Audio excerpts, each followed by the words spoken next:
Welcome to Dolly Shares, a show where Dolly Howard shares her experiences, thoughts, and emotions as only Dolly can. This is a pre-recorded presentation.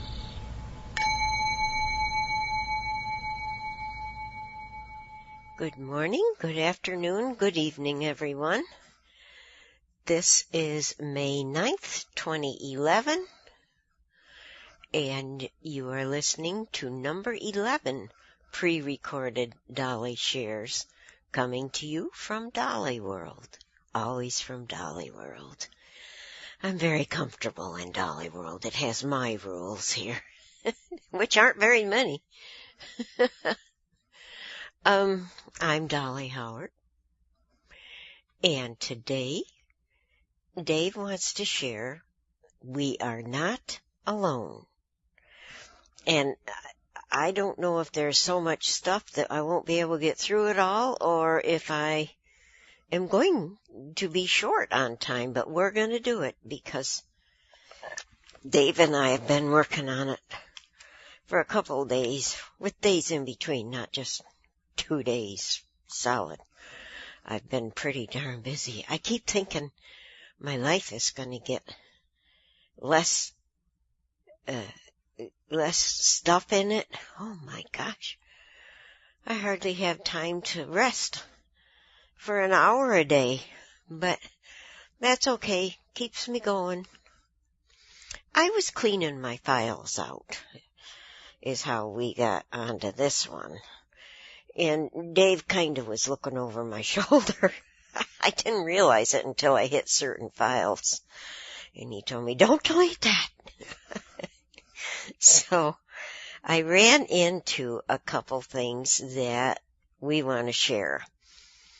And mostly what I'm going to share is because he wants to use it as an example. Well, as examples as to how we are not alone. So, here we go. One of the things, just as a curiosity, one of the things I ran into that I had saved was Center of the Bible. Question: what is the shortest chapter in the Bible? The answer: Psalms 117. Question: what is the longest chapter in the Bible? Answer: Psalms chapter 119. Question: which chapter is the center of the Bible? Answer: Psalms 118. That's the chapter 118. Fact: there are 594 chapters before Psalms chapter 118. Fact: there are 594 chapters after Psalms 118 chapter. Add these chapters up and you get 1,188. Question: what is the center verse in the Bible? Answer: Psalms chapter 118 verse 8. Question: does this verse say something significant about God's perfect will for our lives?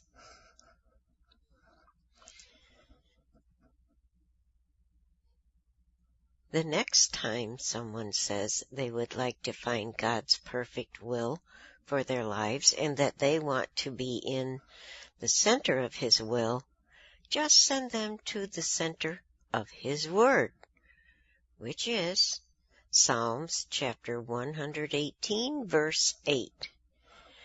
It is better to trust in the Lord than to put confidence in man. Now, isn't that odd how this worked out? Or was God in the center of it? I kind of got a kick out of that. I hope some of you out there do. Well, I hope you all do, but I know we all have our different beliefs. And One thing Dave got all excited about that I ran into, let me preface this. When Dave was doing the radio, we would have Almighty Pumpkin Sundays. We would have the Church of the Almighty Pumpkin, and we would attend that. I think it was one Sunday every month. Is that how it was, Dave? Yeah, he says, yeah. Or whenever we wanted to. Things were kind of loose, yeah. He says, loosey-goosey, Dolly. Yes. So anyway, he had said he wanted us to make up prayers to the Almighty Pumpkin and submit them to him. And he was very taken with mine. I hear him laughing, and I haven't even read it yet, but he knows. So here goes my prayer that I submitted. Please forgive me for my transgressions, which might or might not be true, and give me absolution. Almost mighty Pumpkin.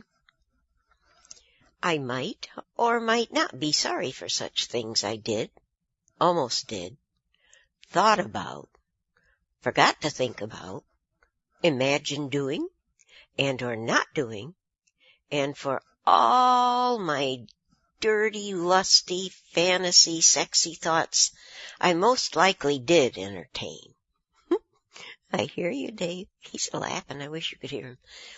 So, my dear Peter Pumpkin, look for me to visit you many more times and tantalize you with my misdeeds or non-misdeeds, knowing that all you can do is forgive or not forgive me, because you can't do any of them for yourself. And that was my prayer. Dave loves it. Oh, he says I'm such a stinker. Yes. Okay.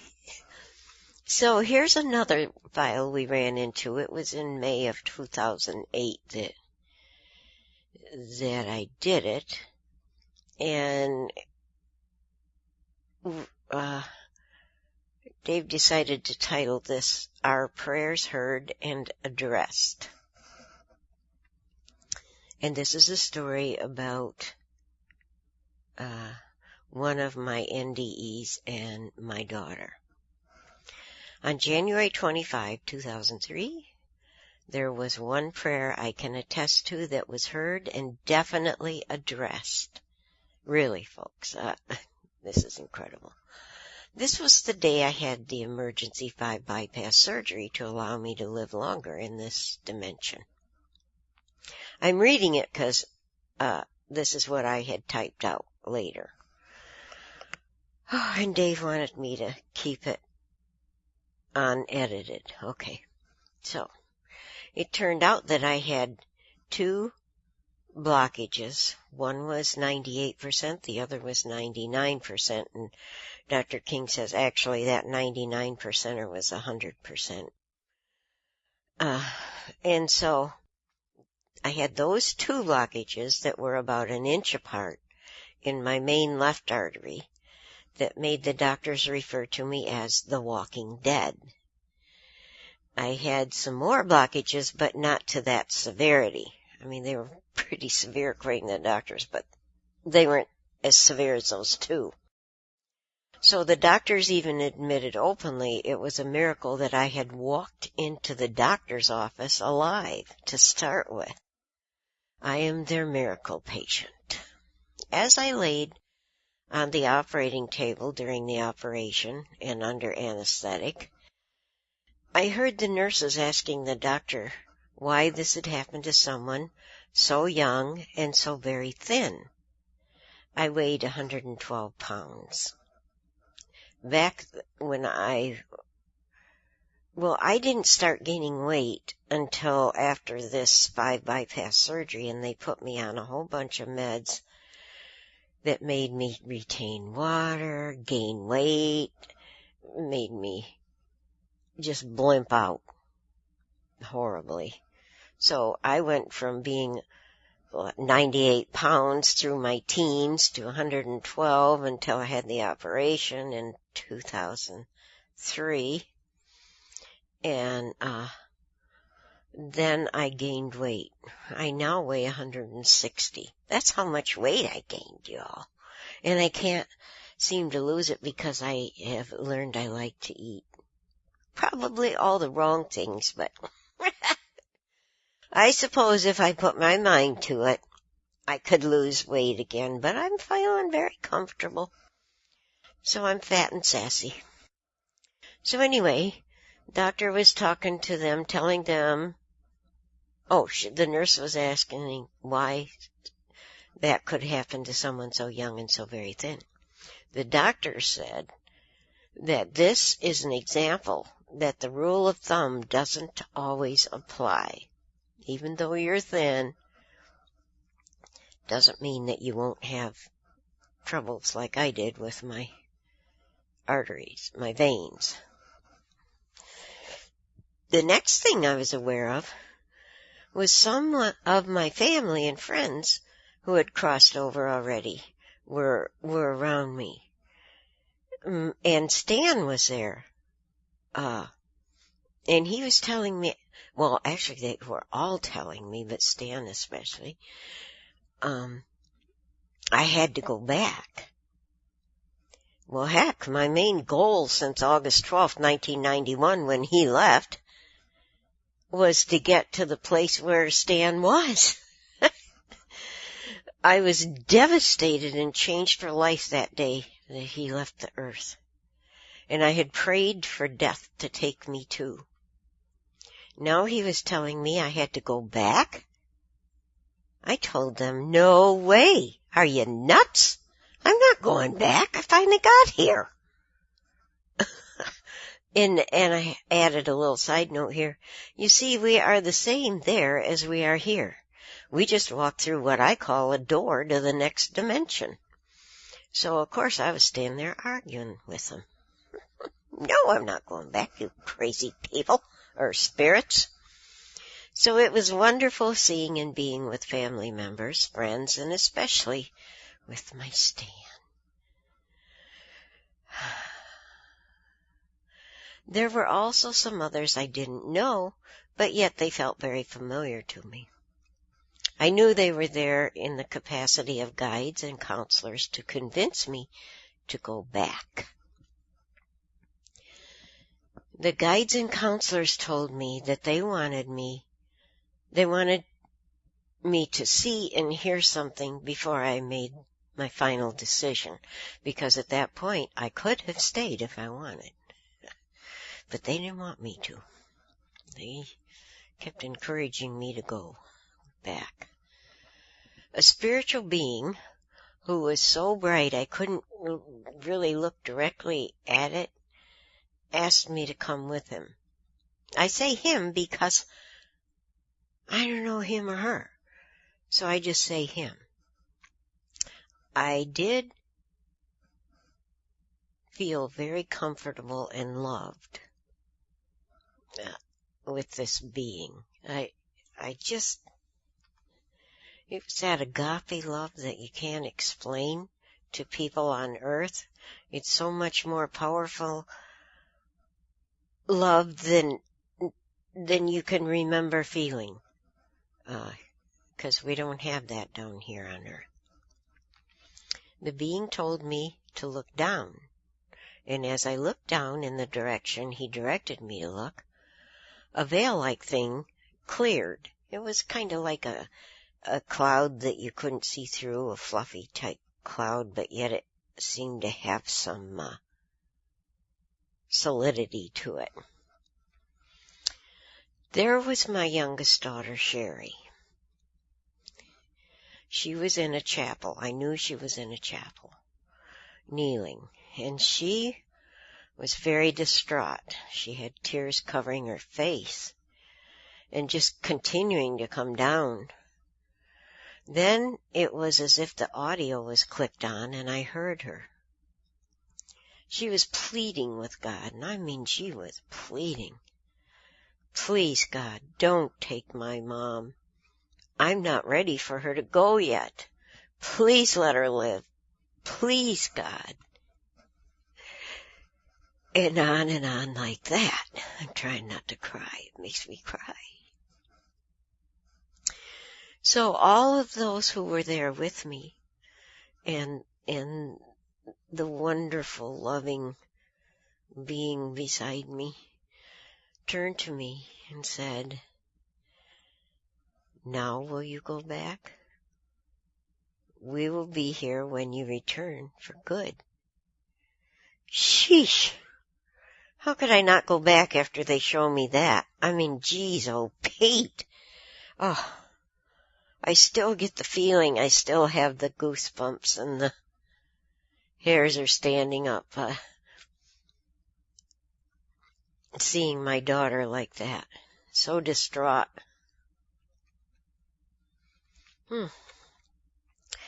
These things I've told about were discussed with the doctors and Sherry, and they were affirmed to be true. So I didn't make it up. The doctors, my surgeon, couldn't believe I had heard that conversation. He said, "You were under anesthetic at that time." I said, "I know." He was just so surprised. So I did come back, 'cause here I am. Now what do you think? Are prayers heard and addressed? And that's just the prayers. Well, it's also showing you there's other spiritual beings. We're not alone. And by the way, my surgeon, who was a friend of my family practice and cardio doctors, and very well known nationally, he had a lot of tapes out there that people had made of him giving lectures. And anyway, he happened to be younger than I was. He passed away from cancer about 10 years ago. I happened to be in my family practice doctor's office when he got the news. And he came into the room they had put me in, and he was sobbing. And said, "Oh, Dolly." I said, "What? What is wrong? Are you okay?"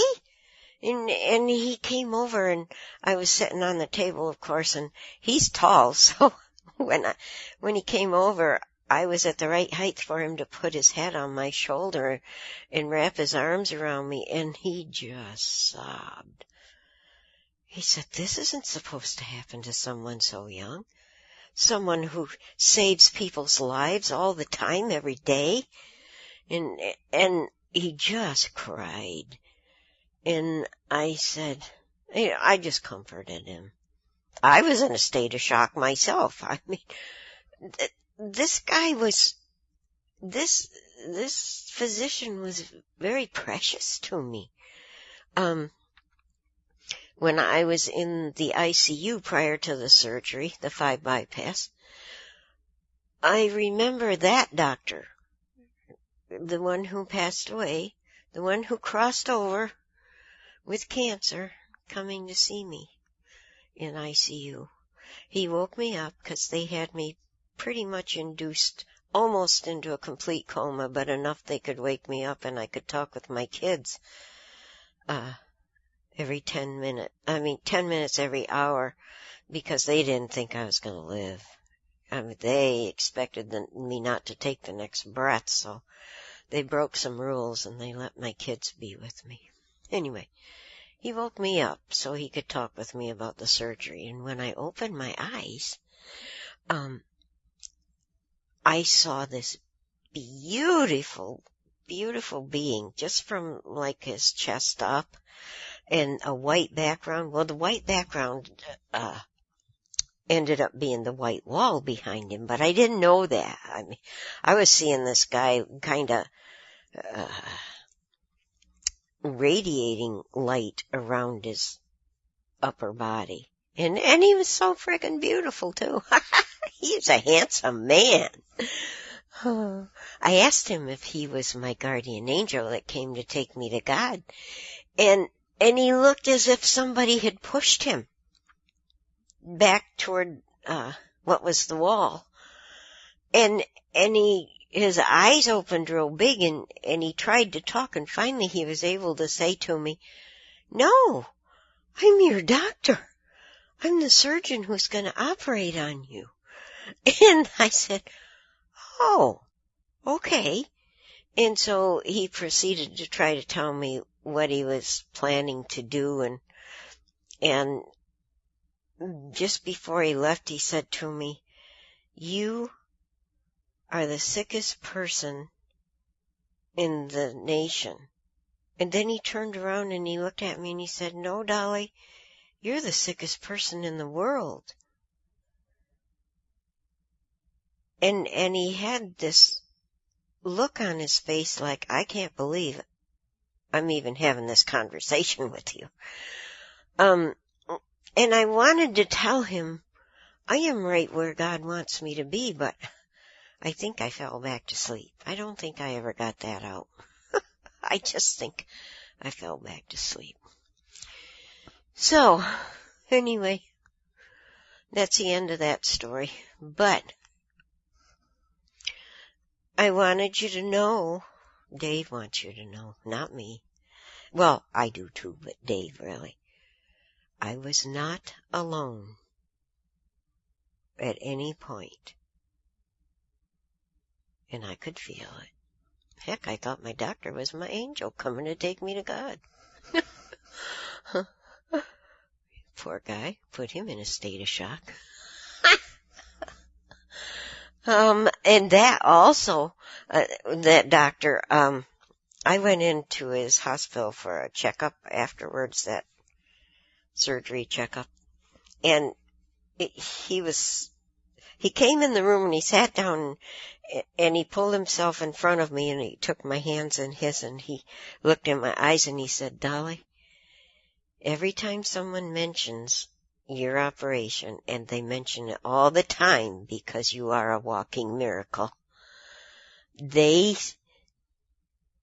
says, I remember I am pulled back into that space and place, and my memory is as if it's happening all over again." That made an impression on him, evidently, that I thought he was an angel. Maybe it brought into his mind, there are angels. I don't know. I just said,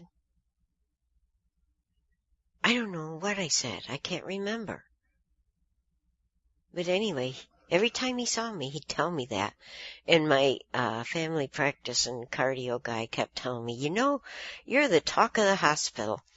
And then about, must have been 6 years later, I was in my family practice doctor's office, and he said to me, "Dolly, you need to come down with SARS or something like that."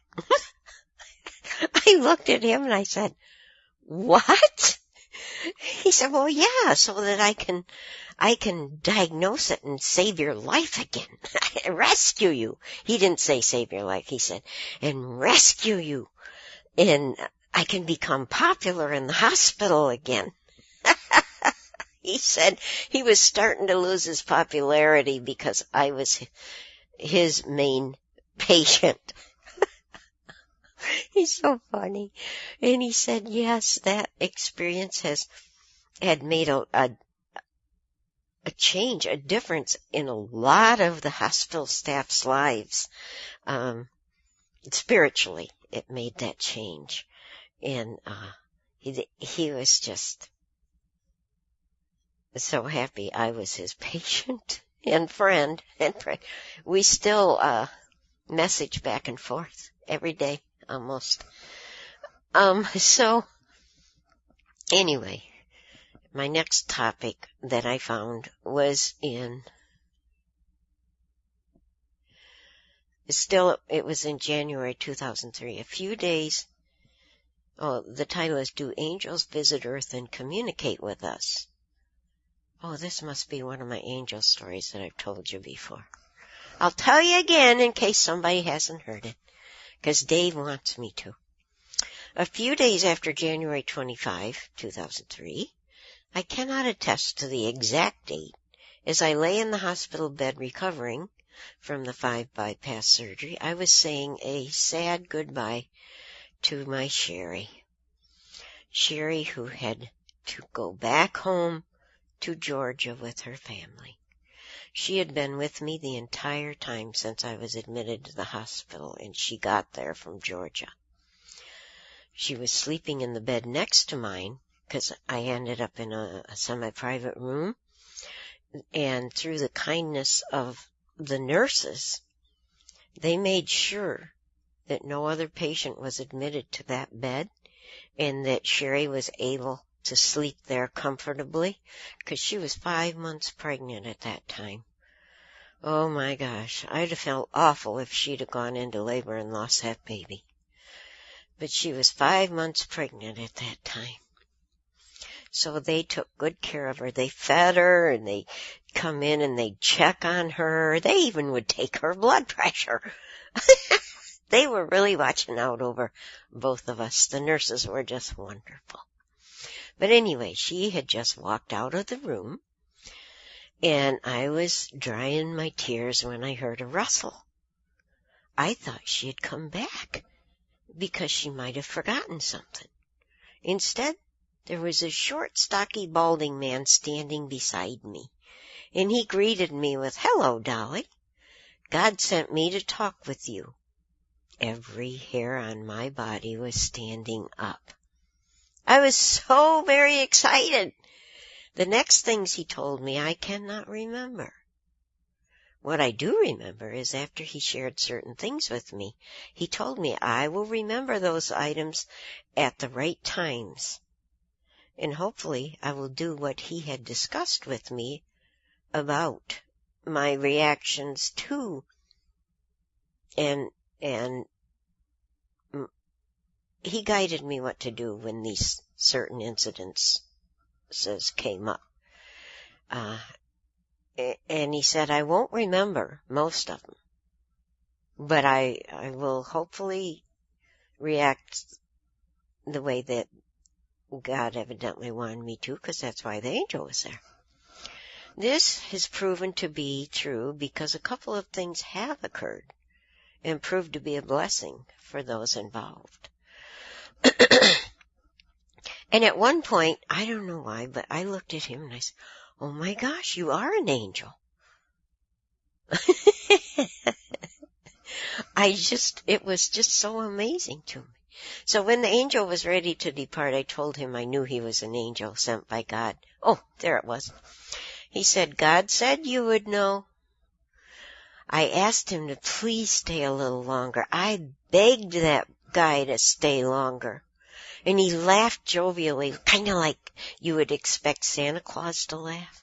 And he said, "God said you would want me to stay longer, but I have shared what God sent me to share with you, and I must go, Dolly." I asked him if he would please let me touch him. He held out his hand, and we shook hands. And while I was shaking his hand, he went poof.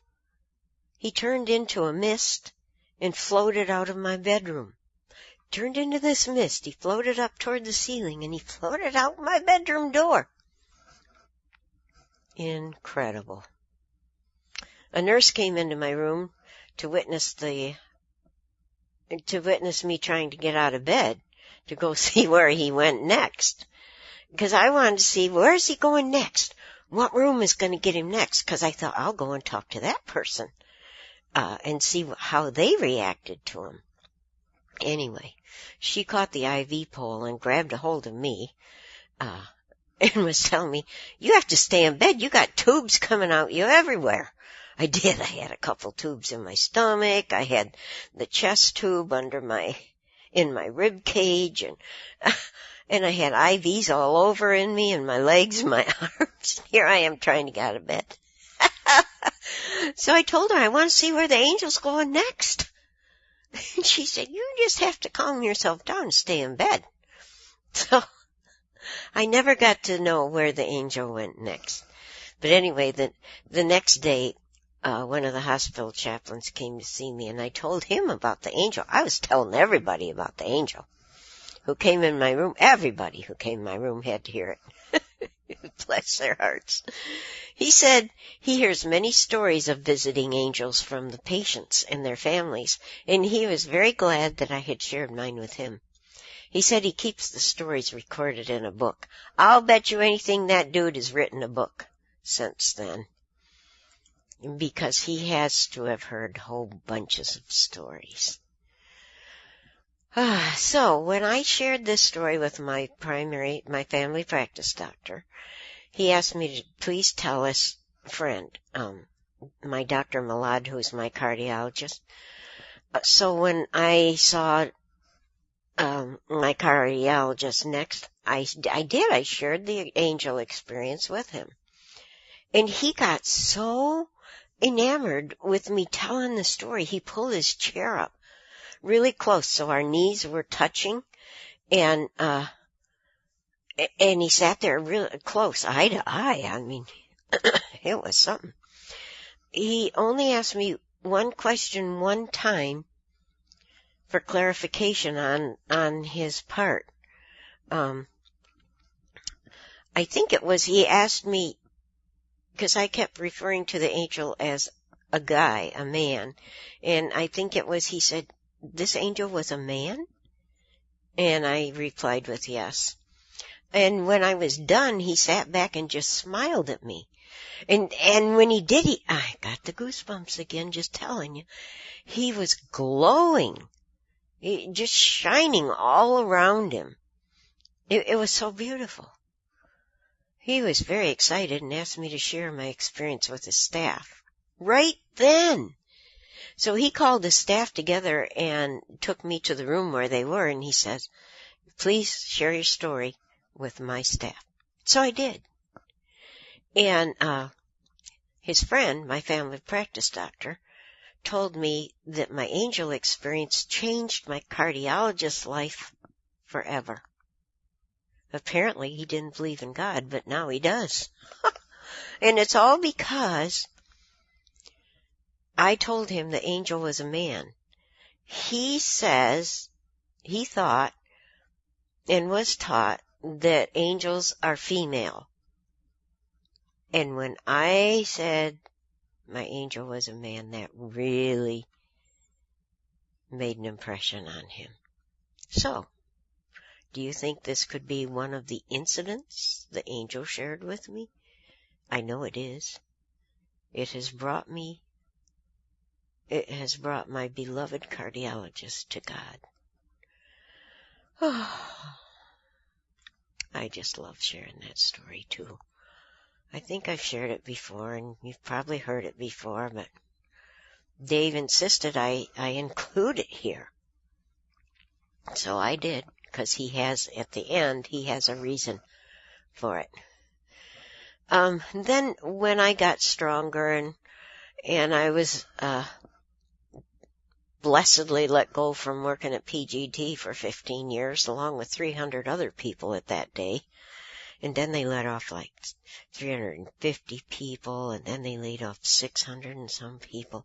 They only had a skeleton staff left, because that was in the days where the building crisis occurred, and they build windows and doors for people's houses, so they were losing business. They didn't have any business, so they had to let their people go. But anyway, I was blessed with that, and I was able to go on and get my CNA license, Certified Nurse Assistant license, and I ended up working for as an independent contractor for an agency where they would send me out to people's houses or to take them shopping or to their doctors or dentists, things like that.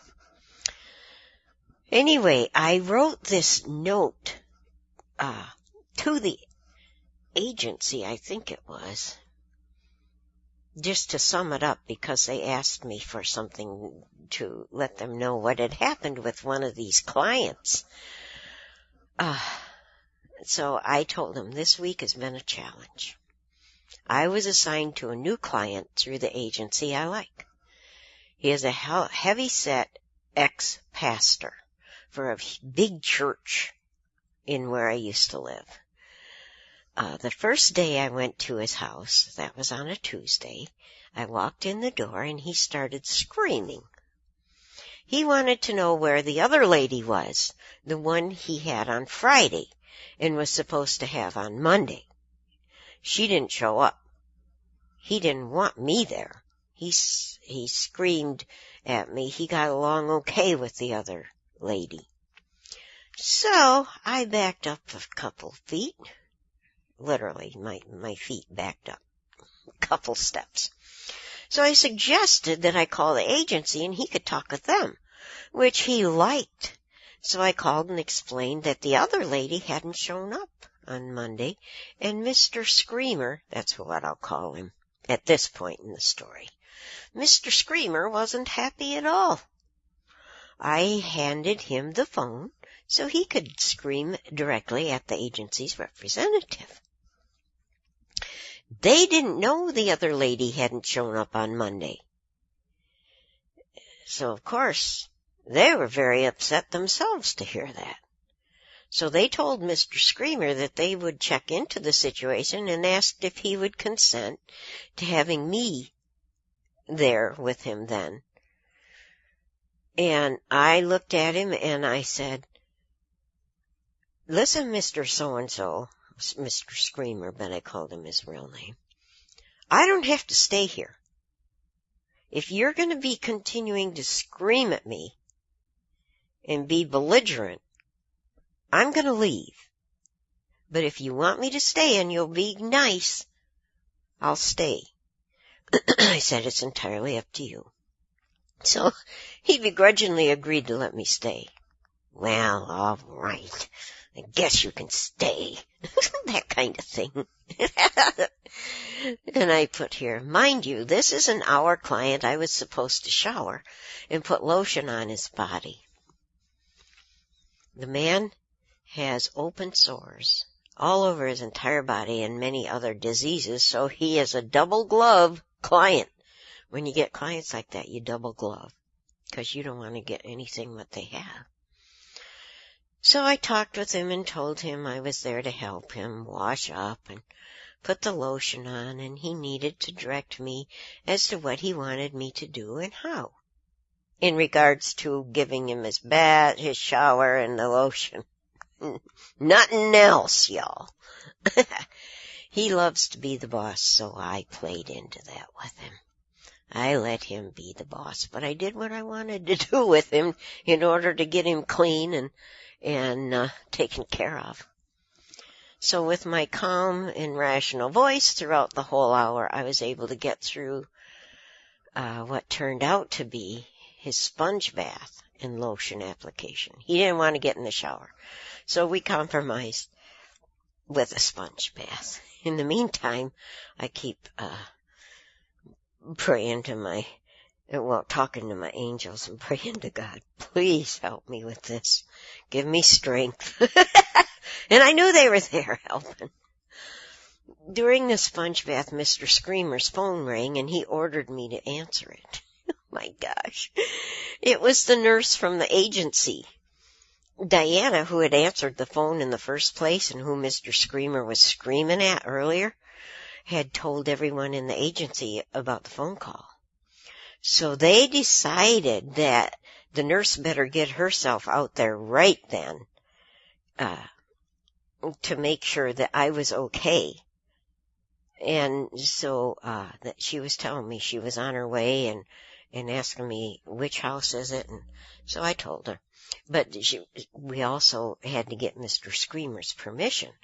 So we let him give his permission, because it took me about 5 minutes to talk him into that one. I just had to stay calm and say, "Well, she just needs to come out and do a little check because the other nurse didn't show up, and she wants to talk to you about that." And so I finally talked him into saying yes, she could come, and so she had been in the driveway during that and came on in the house.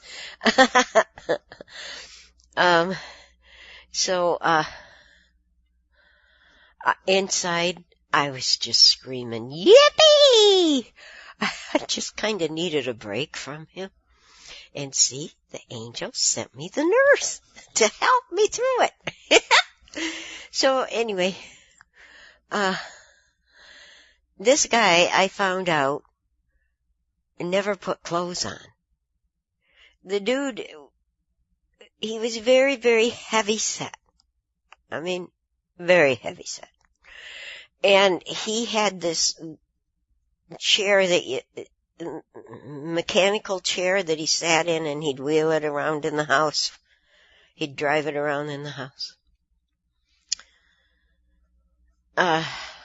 So anyway, the nurse talked to him, and he had decided by then that he definitely wanted me to be the one that would come back and take care of him. So I left the room and let them talk privately, and then she came out and she said, whispered to me, "Good job, Dolly." And she said, "I want to talk to you when you get back to the office." I said, "Okay." So anyway, this heavy-set ex-preacher who didn't wear clothes ran around naked in his scooter, I found out was peeing, urinating in anything and everything he could get his hands on. He had asked me to make him some pea soup, and so I did. I made him pea soup and put it in a cup and gave him a spoon. I fed his dog, and then it was time for me to leave. The next day I went there, that's the day I realized this dude was peeing in everything. He would take flowers out of the vase so he could pee in it. He would pee in the glass he was drinking whatever he drank out of. He would, the cup I had the pea soup in, he peed in that.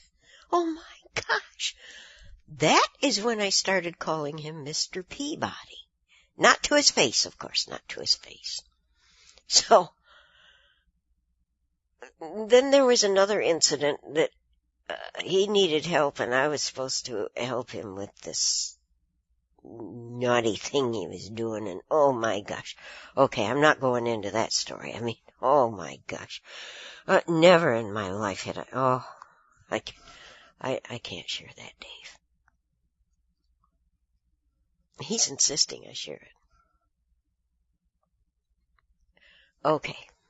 So alright, I'll share it.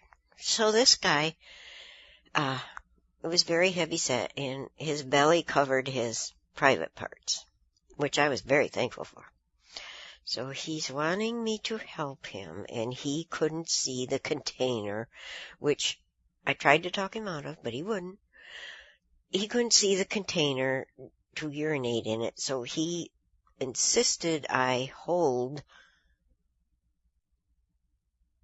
his body part in order to do that, but I couldn't find it. It was so little, I couldn't find it, and his fat covered it up, and I'm telling you, I think I was being tested to the max on that little guy. And so, that day that was the next day, Wednesday, I think. That day I went back and I was turning in my paperwork at the office.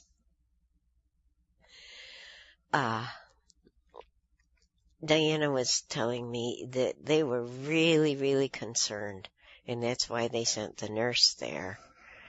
And he was the worst patient they had ever had. The worst. That's why Diana had the nurse come running out. Well, they actually said it's the worst one they'd ever seen in their careers. And they were very happy that they were able to have me work with him, because I seemed to be the one that they turned to for the naughty patients. I seemed to be able to calm them down and get what we needed to get done with them. So anyway, by the time I was done taking care of him, because he moved into an assisted living place, and I stayed with him until he moved into his assisted living thing. And I got him to calm his little self down, at least when I was around. I should say big self. Oh my gosh, he was quite the patient. Well, of course, me being me, I ended up loving the dude. Because he needed somebody to love him. His wife had died, his kids were moved away, he was in this dark and dreary house. I mean, it really was dark and dreary. And I think he forgot about God and the angels because he just was so gloomy and depressed. And when I'd come in, he would smile. And we would laugh. And all it was he needed somebody with love in their heart to be with him, to show him some love, let him know you aren't forgotten, you're loved. God sent me. God's love. So he was really glad to have me, but he hated to lose me, but he was going to have somebody there at the assisted living helping him from then on. And then the poor guy was so much in pain and diseased, I felt bad for him. So I wanted to give him some joy in his life.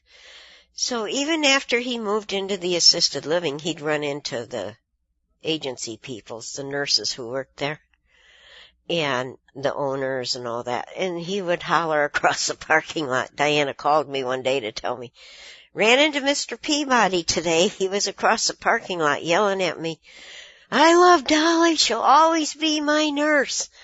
She said, thank you, Dolly. You really do help build our clientele by word of mouth. But I loved that job.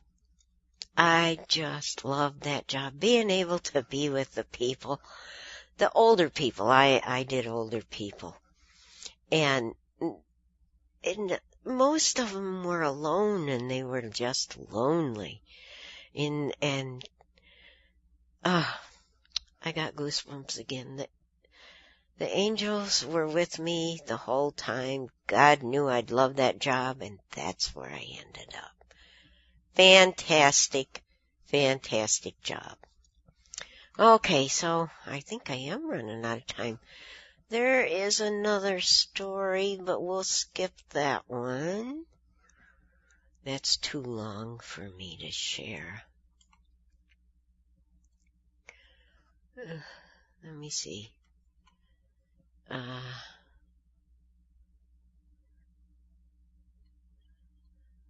Here we go. I'm looking through this. Hold on. I'm looking through it. Okay. Well, Dave, I can't do the whole thing. Okay. He wants me to kind of share that story. But you've heard it before. I mean, they've heard it before, Dave. I have to share it. Okay, I'll try to make this really brief. When I went in and they discovered that my bypasses had collapsed and disintegrated, and they found this out when they were doing a heart cath on me, and it was another surgeon who was very well known, very good surgeon. I mean, he really is one of the best surgeons. And anyway, because my doctors always made sure I had the best in Sarasota. Anyway, this guy was working on me, and he was trying to rebuild my main left artery with wires that he was putting up through my groin area up into the heart area. And the only thing they gave me was the shot to numb where he cut the slit to put all the instruments up through my body to get to my heart. And that started to wear off, and it did wear off, and I was trying to tell him, but he wouldn't listen. He told me to shut up. He was busy. He really was trying hard to save my life with the help of God. He didn't want to acknowledge that, but I let him know it the next day when he came in the room. So they got to the point where I was coded. The doctor, he's working on my heart, doing his thing. He's focused in on building this main left artery. They had to yell at him 3 times. I heard him. She's coded. She's coded. We had to code her. Stop. And so he got mad, crossed his arms, turned his back to me, and was all pissed off because my soul had left my body. So that's when I saw my guardian angel. See, that's what I'm trying to get to. I saw my guardian angel, but it was not like angels you picture that are out in the media stuff and social whatever. It's not like that. It was like the guy in The Day the Earth Stood Still. I forgot it was the robot who was in there. He looked like that. And he had his arms crossed and he was watching over me. And in the meantime, I realized what was happening. I felt my soul leave my body. It was like I was in this wavy place, and I could feel it. Like when you look at the pavement and it's hot and you see the heat waves, I felt like that without the heat part. I felt like I was going through this wavy stuff. And so I realized I was not in my body anymore. I was just looking and hearing what was going on. And that surgeon told them, well, don't let because I came back. It was after I talked to God. I said, now God, you're not going to believe that I'm going to say this. And then I started laughing, and so did he. Seriously, I know this sounds crazy that I'm talking to God and he's talking back. But anyway, it happened. So I said, I think I want to stick around a little more. I mean, life's getting really exciting. I'm getting over my grief with Stan. And I'm still pissed at him, but I'm getting over my grief of him. And I would like to stick around because my kids are not ready for me to go yet. And so as soon as I said that, bam! I'm back in my body.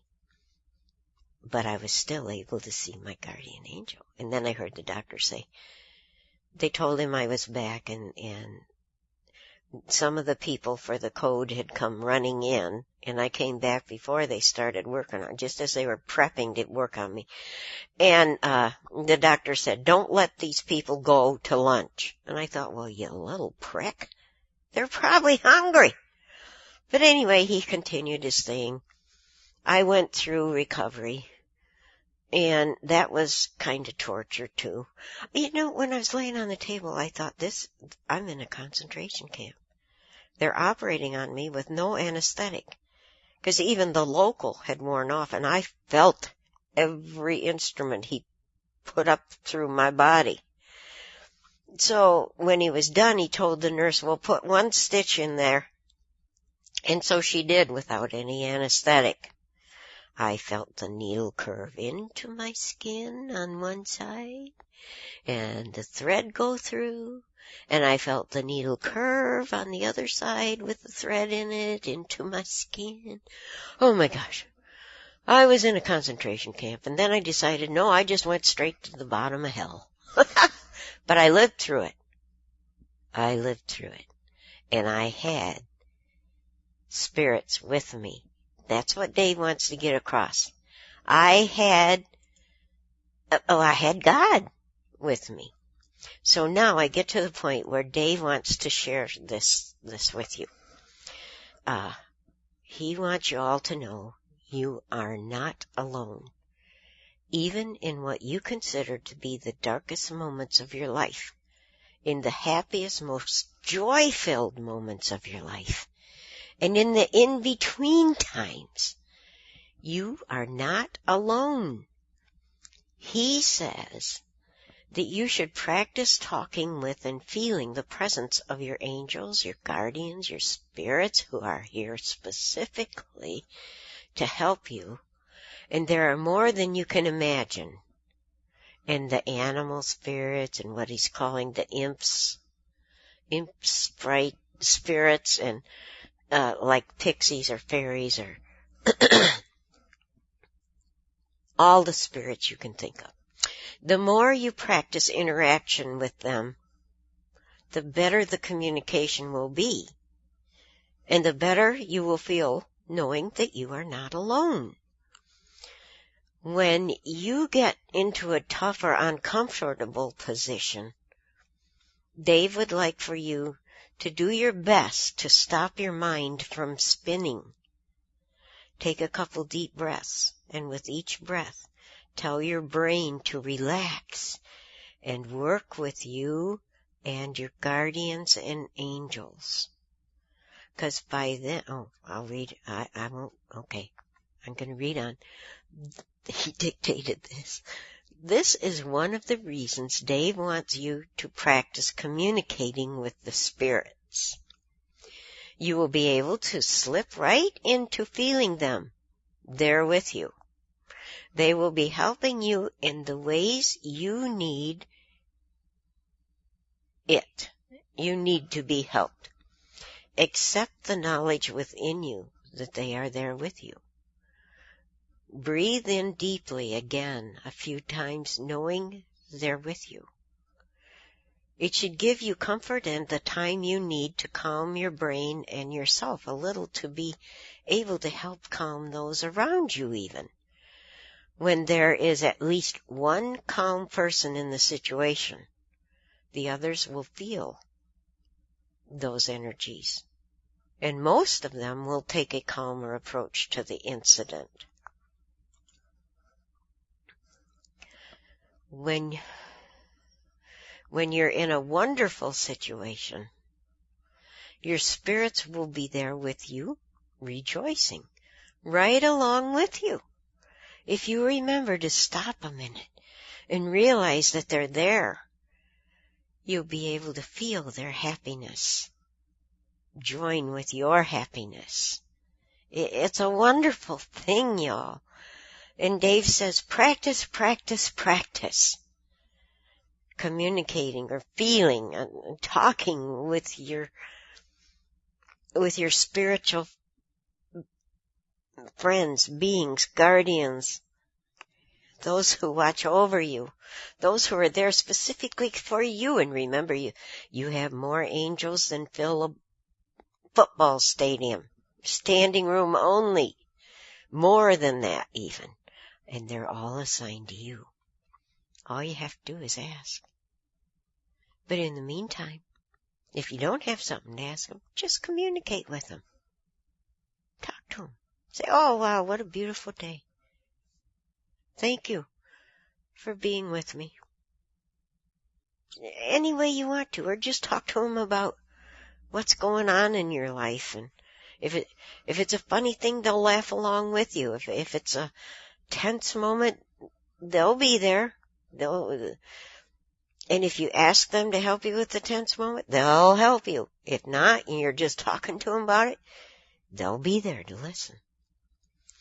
So, back to what Dave dictated to me. So to sum this up, you have spirits with you at all times. When you are awake, when you are asleep, no matter what, they're with you 24/7. And Dave says, I know this to be true. I want you to know it to be true. Thank you, Dave. And we did it perfectly in the amount of time. So here we are. We're almost at the 60 mark. We're at 59:14. And I'm going to say thank you all. Thank you for listening. God bless you. I know a lot of you don't like that, but humor me, okay? Let me think I'm asking for blessings for you. So I love you. Bye-bye.